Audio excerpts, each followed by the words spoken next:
Hello friends, इटा हूँ आमर आदर्श बाबू। देखी पारुथब तमे आम बाबू शुईचे।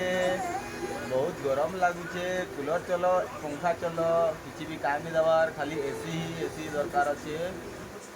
तो एसी रहबारटा भल नुहे से लगे आम एसी ऑन करवानी कम कम यूज करुचु। तो जिते होचे गच लगावार जरूरी है, कहीं हमर प्रकृति के बचावा लगी जेन हिसाब से टेम्परेचर बढ़ुचे सेटा कि कंट्रोल नियंत्रण आनवार लगी आमको गच जगाबार के पड़वा बहुत मात्रा रे। तो समस्त को आमर आदर्श बाबू रिक्वेस्ट करुचे समस्ते निज घर बारीपटे गुटे दुईटा लेखाए गछ जगातु लगातु। तो देख के गरम लगुचे जो बाबूटा पूरा कांदी पकाउे।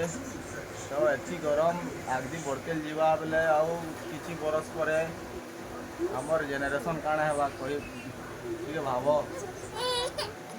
तो रिक्वेस्ट करूँ आम समस्ते गछ लगाओ आमर आदर्श बाबू रिक्वेस्ट कर देखुच के मारुचे मत गरम लगुचे ना। तो गरम लगुचे से लगी आमर आदर्श बाबू आमको मारुची।